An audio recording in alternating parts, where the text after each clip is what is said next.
हाँ भाई, आ गई मूवी ढूंढ कर? नहीं मिली ना, कैसे मिलेगी? आप हमें तो सब्सक्राइब करते नहीं हो। चलो कोई बात नहीं, अब आ जाओ तो मूवी लेकर जाओ। मूवी के लिए डिस्क्रिप्शन में लिंक है, तो वहाँ से जल्दी से जाकर मूवी डाउनलोड करो।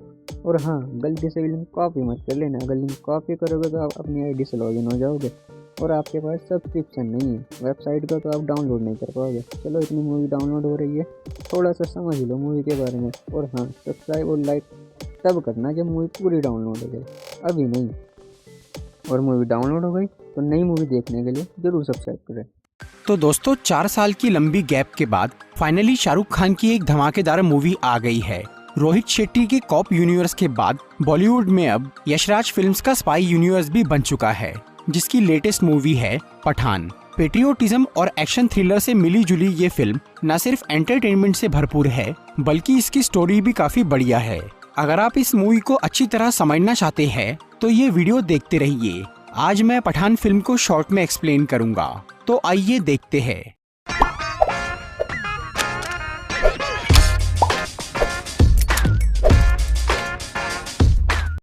तो जिन लोगों को ये बात ना पता हो, उन्हें मैं ये बताना चाहूंगा कि पठान मूवी यशराज फिल्म्स के स्पाई यूनिवर्स का पार्ट है और ये एक था टाइगर, टाइगर जिंदा है और वॉर मूवी से डायरेक्टली कनेक्टेड है। इसीलिए यहाँ पर हमें किसी एक मूवी का कैरेक्टर दूसरी मूवी में भी दिख सकता है। तो इस फिल्म की कहानी शुरू होती है सन 2019 में, जब इंडियन गवर्नमेंट ने जम्मू एंड कश्मीर से आर्टिकल 370 हटा लिया। इस खबर से पाकिस्तान के कई लोगों को बहुत बुरा लगता है, पर इससे सबसे बड़ा झटका लगा पाकिस्तान के एक मिलिट्री ऑफिसर को, जो था जनरल कादिर। उस टाइम पर जनरल कादिर को दिमाग का कैंसर हो गया था और उसके पास कुछ ही साल बचे थे। एक तो पहले ही वो कैंसर से परेशान था, ऊपर से जब इंडिया ने आर्टिकल 370 हटा लिया तो इससे कादिर का दिमाग और खराब हो गया और उसने ये कसम खाई कि वो मरने से पहले इंडिया से बदला लेकर रहेगा। पर कादिर ये जानता था कि पाकिस्तान की गवर्नमेंट उसे ऐसा कोई काम नहीं करने देंगी, इसीलिए इस काम के लिए उसने एक टेररिस्ट ऑर्गेनाइजेशन से हाथ मिलाया, जिसका नाम था आउटफिट एक्स। इस ऑर्गेनाइजेशन का लीडर था जिम नाम का एक आदमी, जो कि पहले एक इंडियन रॉ एजेंट था। कई साल पहले जब जिम रॉ में था, तब उसने कुछ समुद्री लुटेरों के एक मिशन को बर्बाद कर दिया था, जिसकी वजह से उन लोगों ने जिम और उसकी बीवी को किडनैप कर लिया और इंडियन गवर्नमेंट से 10 करोड़ रुपए मांगे, लेकिन गवर्नमेंट ने उन्हें पैसे नहीं दिए। तब उन्होंने जिम की प्रेग्नेंट बीवी को मार दिया, पर जिम किसी तरह वहाँ से बच के निकल गया था। इधर इंडियन मिलिट्री ने ये मान लिया कि वो मर चुका है, इसीलिए उन्होंने उसे वीर पुरस्कार दिया। लेकिन उधर जिम को अब अपने देश से नफरत हो गई थी, क्योंकि वो उन्हें अपनी फैमिली की मौत का जिम्मेदार मान रहा था और इसी वजह से जिम एक आतंकवादी बन गया और उसने दूसरे देशों के कुछ सोल्जर्स के साथ मिलकर एक टेररिस्ट ऑर्गेनाइजेशन बनाई और वो कॉन्ट्रैक्ट बेसिस पर बड़े बड़े मिशंस को अंजाम देने लग गया। इस सब के बीच जिम इस मौके की तलाश में था कि वो किसी दिन इंडियन गवर्नमेंट से अपनी फैमिली की मौत का बदला लेगा। और अब जब 2019 में जनरल कादिर ने जिम को इंडिया के खिलाफ एक मिशन सौंपा, तो इससे उसे बहुत खुशी हुई और वो अपने मकसद को पूरा करने में भिड़ गया। लेकिन जिम का प्लान काफी बड़ा था, इसीलिए उसे इस काम में काफी वक्त लगने वाला था। इस तरह से 1 साल बीत जाता है। फिर 2020 में इंडिया में पठान नाम का एक रॉ एजेंट, जो कि एक मिशन में घायल होने की वजह से जल्दी रिटायर कर दिया गया था, वो अपनी सीनियर ऑफिसर नंदिनी ग्रेवाल के साथ मिलकर एक नया डिपार्टमेंट खोलता है, जिसका नाम था joint operation and covert research, यानी JOCR। इस डिपार्टमेंट में पठान अपने जैसे ही रिटायर्ड सोल्जर्स को भर्ती करना शुरू करता है, ताकि वो उनकी मदद से ऐसे मिशंस को पूरा कर सके जिनकी जिम्मेदारी कोई नहीं लेना चाहता। नंदिनी ग्रेवाल इस डिपार्टमेंट की हेड बन जाती है और इसमें 4 सोल्जर्स भर्ती हो जाते हैं, जिनके साथ मिलकर पठान ये पता लगाता है कि दुबई में होने वाली एक साइंटिफिक कॉन्फ्रेंस, जिसमें इंडिया के प्रेसिडेंट और 2 बड़े साइंटिस्ट जाने वाले थे, वहाँ पर आउटफिट एक्स के लोग कुछ गड़बड़ करने वाले हैं। ये बात जब रॉ के सेक्रेटरी कर्नल लूथरा को पता चलती है, तो वो ये मान लेते हैं कि आउटफिट एक्स के लोग प्रेसिडेंट पर हमला करने वाले हैं। इसीलिए कर्नल लूथरा प्रेसिडेंट की सिक्योरिटी को काफी बढ़ा देते हैं, पर इसके बावजूद भी पठान अपनी टीम के साथ दुबई पहुंच जाता है, ताकि वो आउटफिट एक्स पर नजर रख सके। उधर जिम अपने साथियों के साथ दुबई जाता है और वहां वो प्रेसिडेंट पर हमला नहीं करता, बल्कि वो इंडिया के 2 साइंटिस्ट डॉक्टर सहानी और डॉक्टर फारूकी को किडनैप कर लेता है। असल में जिम इंडिया के खिलाफ जिस प्लान पर काम कर रहा था उसके लिए उसे उन साइंटिस्ट की जरूरत थी। फिर वो उन साइंटिस्ट को लेकर वहाँ से भागना शुरू करता है, लेकिन पठान उसका पीछा करके उसे रोकने की कोशिश करता है, जिसके चक्कर में उसका एक साथी मारा जाता है। पर इसके बाद भी पठान जिम से लड़ाई करता है और डॉक्टर फारूकी को उसकी पकड़ से छुड़वा लेता है, लेकिन आखिर में जिम डॉक्टर सहानी को लेकर भागने में कामयाब हो जाता है। इसके बाद पठान और उसकी टीम वापस इंडिया लौटकर जिम के उन साथियों के बारे में पता लगाते हैं जो कि दुबई की मुठभेड़ में मारे गए थे। इससे उन्हें पता चलता है कि उन मरे हुए एजेंट्स को कुछ ही दिनों पहले किसी ने पैसे भेजे थे, जो कि पाकिस्तान की एक डॉक्टर थी रूबीना मोहसिन, जिसे रुबई भी कहा जाता है। वो अभी स्पेन में थी, इसीलिए पठान भी स्पेन चला जाता है ताकि वो रूबीना से आउटफिट एक्स के बारे में कुछ जानकारी हासिल कर सके। वहाँ पर जब पठान रूबीना का पीछा करता है तो जिम और उसके सभी साथी वहाँ पर आकर उसे पकड़ लेते हैं। रूबीना असल में पाकिस्तान की एक ISI एजेंट थी और वो फिलहाल आउटफिट एक्स के लिए काम कर रही थी। जिम और रूबीना ने मिलकर एक ऐसा जाल बिछाया था कि जिससे पठान स्पेन पहुंच जाए, क्योंकि जिम इंडिया के खिलाफ जो प्लानिंग कर रहा था उसके लिए उन्हें एक खास चीज की जरूरत थी, जिसे हासिल करने में सिर्फ पठान ही उनकी मदद कर सकता था। फिर जिम पठान को अपनी टीम में शामिल होने का ऑफर देता है, लेकिन वो इसके लिए मना कर देता है। तब जिम अपने साथियों को पठान को मारने का ऑर्डर देकर वहाँ से चला जाता है, लेकिन उसके जाते ही रूबीना आउटफिट एक्स के लोगों के खिलाफ हो जाती है और वो पठान को बचाकर उसके साथ वहाँ से भाग जाती है। असल में जिम पहले से ही ये जानता था कि पठान सीधे सीधे उसकी मदद नहीं करेगा, इसीलिए उसने रूबीना को उसके साथ दोस्ती का नाटक करने के लिए बोला था। फिर वहाँ से निकलने के बाद रूबीना पठान को ये बोलती है कि जिम रक्त बीज नाम की किसी चीज को हासिल करना चाह रहा है, जो कि रशिया के मॉस्को शहर में है, और वो उस रक्त बीज का कुछ गलत इस्तेमाल करना चाहता है। इसीलिए रूबीना पठान को ये बोलती है कि उन्हें जिम से पहले उस रक्त बीज को चुराना होगा, जिसके लिए पठान मान जाता है और फिर वो दोनों मॉस्को पहुंच जाते हैं, जहां वो रक्त बीज को चुराने की तैयारी शुरू करते हैं, जो कि एक बेहद सुरक्षित तिजोरी के अंदर रखा हुआ था। पठान और रूबीना काफी सारे जुगाड़ लगाकर उस तिजोरी तक पहुंच जाते हैं और वहां से वो रक्त बीज चुरा लेते हैं, लेकिन तभी रूबीना पठान को धोखा देकर वो रक्त बीज लेकर वहां से भाग जाती है, जिसके बाद रशिया की पुलिस पठान को गिरफ्तार कर लेती है और फिर नंदिनी ग्रेवाल को वहां पूछताछ के लिए बुलाया जाता है। नंदिनी रशिया के साथ इंडिया के रिश्ते बिगाड़ना नहीं चाह रही थी, इसीलिए वो पुलिस को पठान को मारने के लिए बोल देती है, लेकिन वो पठान को इशारों में ये समझाती है कि उसकी मदद करने के लिए कोई आने वाला है, इसीलिए वो बेफिक्र रहे। फिर पठान को एक ट्रेन से दूसरी जेल में ले जाया जाता है, लेकिन वो लोग उसे उस ट्रेन में ही मारने वाले थे।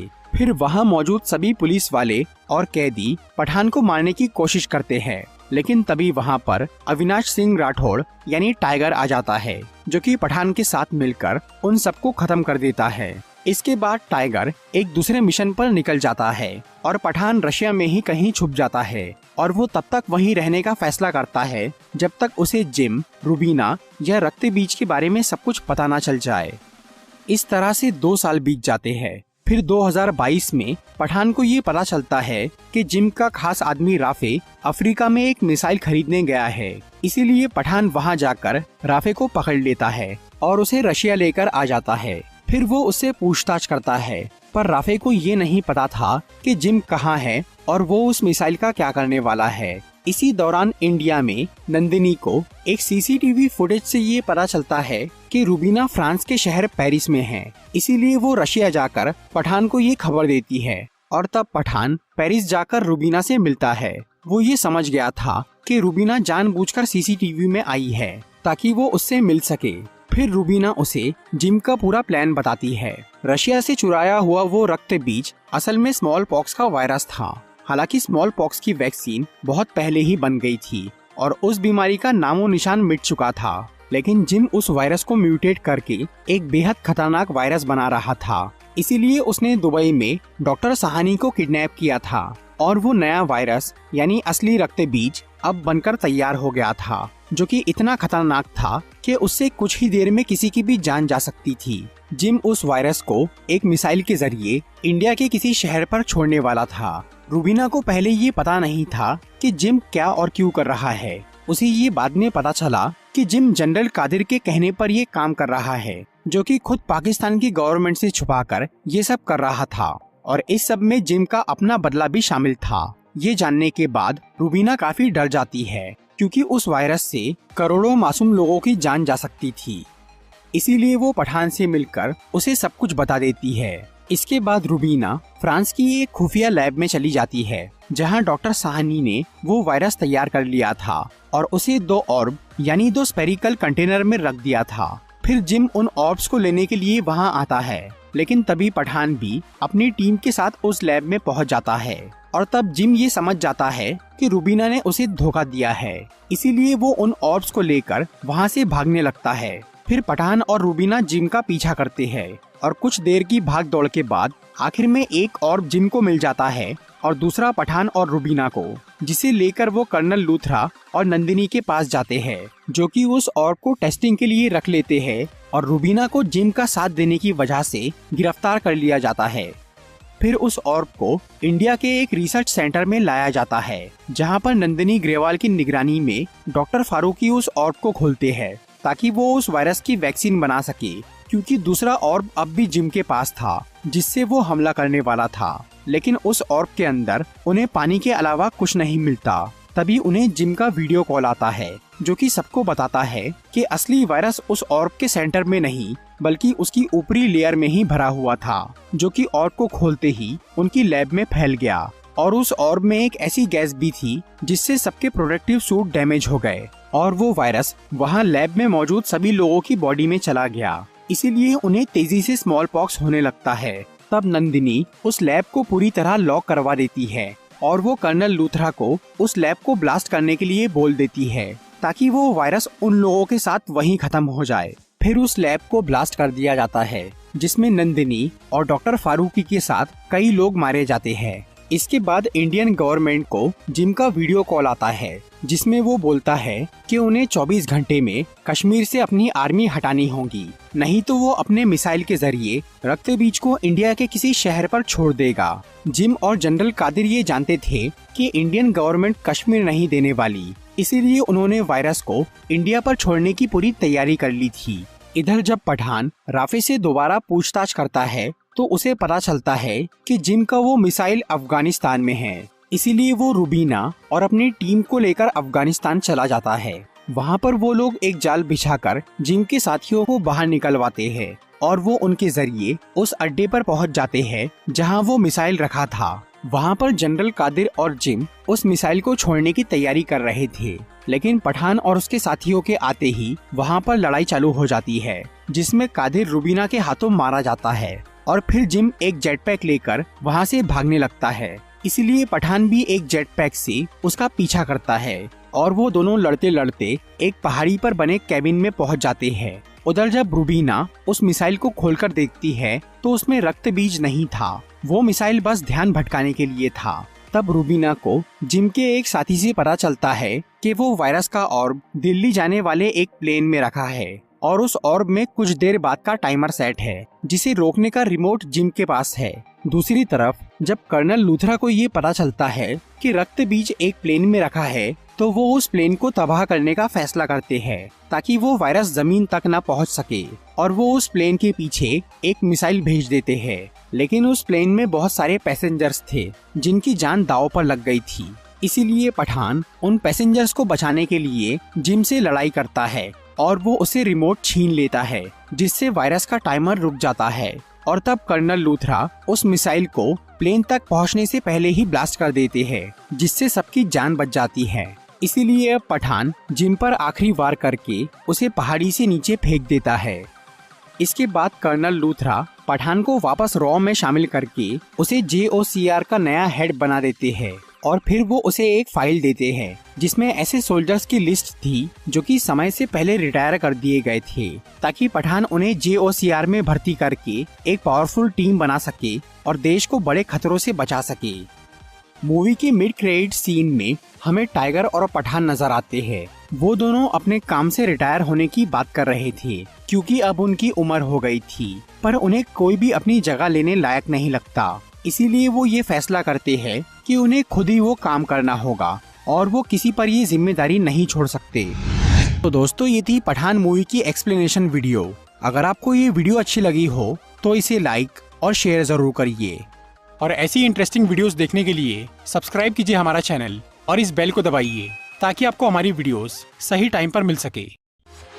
I'm walking alone, the streets are empty. The only thing I can see is my own silhouette. I'm getting stronger, step by step. The clock is ticking, but there's no time for me.